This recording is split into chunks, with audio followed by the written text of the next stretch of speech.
tous et bienvenue au deuxième épisode de Fat to Fit. Cet épisode va nous permettre de faire un premier bilan des 3 dernières semaines écoulées. Un bilan par rapport à Vincent, surtout vis-à-vis le ressenti qu'on a eu par rapport à lui, aussi le ressenti de Vincent par rapport aux entraînements qu'il a eu et des premières adaptations alimentaires. Donc Vincent, est-ce que tu peux nous expliquer comment tu t'es senti dans ces 3 premières semaines? Alors ça a été 3 premières semaines extrêmement difficiles. D'accord, ouais. Non, c'est vrai que du coup ça a été intense, j'ai eu un peu de mal sur les 2 premières semaines. Effectivement. Quelques hippos et quelques crampes. Voilà. Mais sur la 3e semaine, ouais, ça va mieux. Je sens que le corps, la machine est remise en route et voilà, je m'en remets bien. Parfait. Donc les hypoglycémies et les crampes, c'était surtout réhabituer le corps de Vincent à fournir des efforts bien sûr et à réavoir une adaptation alimentaire qui puisse correspondre également aux activités sportives. Si comme Vincent, vous avez subi un traumatisme au niveau du dos, donc avant de reprendre toute activité physique, nous allons vous conseiller de retravailler justement la mobilité de cette zone.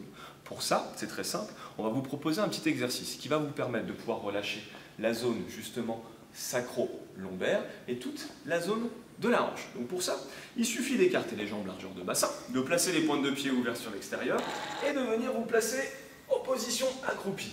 Alors c'est pas une position qui est facile pour tout le monde, ça demande déjà une certaine souplesse. Donc c'est pour ça qu'au départ, on va vous demander déjà d'essayer de rester 5 minutes par jour dans cette position. Vous n'êtes pas obligé de rester 5 minutes d'un coup, 30 secondes par-ci par-là, ou essayez même de rester 1 minute si vous êtes déjà assez à l'aise. Donc dans cette position, ce que vous devez ressentir, c'est un total relâchement au niveau de la zone du bas du dos. Vous devez être relâché, relaxé. Donc vous allez avoir un étirement sur l'articulation des chevilles, sur l'articulation des genoux, et un relâchement au niveau du dos. Petit à petit, dans cette position, ça va vous permettre de retrouver une bonne mobilité et ça va aussi également nous permettre de reprendre une activité physique sereine. Nous vous disons à bientôt pour un prochain conseil de coach. Là, dans les entraînements qu'on a mis en place pour Vincent, donc on a vraiment commencé à faible intensité, un faible volume de travail, donc par 2 séances par semaine.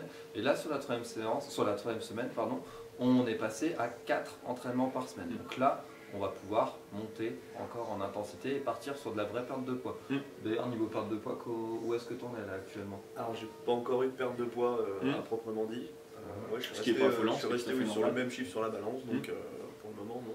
D'accord, donc c'est tout à fait normal, comme le dit Julien. En fait, les premiers entraînements, le but du jeu, c'est vraiment de mettre le corps en marche, que Vincent sera habitué à l'effort, et donc on cible pas du tout de la perte de poids. Et d'ailleurs, la perte de poids, quand on parle de perte de poids, on parle souvent de balance, et la balance, c'est pas un outil qui est très fiable, c'est-à-dire que les gens, quand ils se remettent à s'entraîner, en général, ils prennent du muscle, mais ils perdent du poids, donc de la masse grasse en même temps, et forcément, au début, ça ne se voit pas vraiment sur la balance. Donc ça va se jouer dans les semaines qui viennent, donc sur l'entraînement et sur l'alimentation. Donc niveau alimentation, qu'est-ce que vous avez fait, Laura, cette semaine? Ces semaines on s'est déjà vu 2 fois. La première fois pour faire un bilan nutritionnel. Donc on a fait ensemble une enquête alimentaire pour aussi découvrir ton mode de vie et s'y adapter, puisque notamment tu te lèves très tôt le matin vers les 3 heures. C'est ça. Donc ça c'est un point important à prendre en compte dans l'alimentation.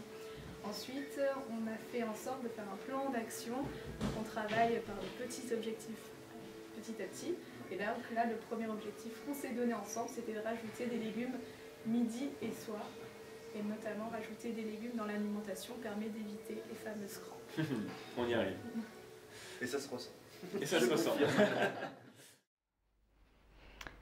L'un de mes premiers conseils en nutrition santé est de consommer davantage de légumes.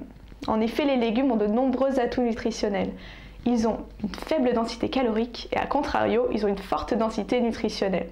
En effet, ils apportent une quantité importante de minéraux, de vitamines et d'antioxydants. Ils sont aussi source de fibres et sont avec les fruits les seuls aliments alcalins. Donc moi, je préconise de consommer au moins 4 portions de légumes par jour. Une portion de légumes, c'est environ 100 grammes. Mais aujourd'hui, je vais vous proposer une astuce qui va vous permettre de ne plus peser vos légumes. Cette astuce, elle est très simple. Il suffit de prendre le creux des 2 mains rassemblés. La quantité contenue dans le creux des 2 mains, c'est une portion de légumes. Donc pensez à utiliser cette astuce dans votre quotidien pour justement atteindre vos 4 portions de légumes par jour.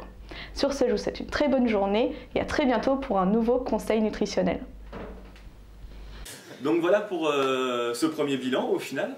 Donc maintenant on va pouvoir augmenter l'intensité en termes d'entraînement, augmenter d'un cran au niveau également de l'alimentation.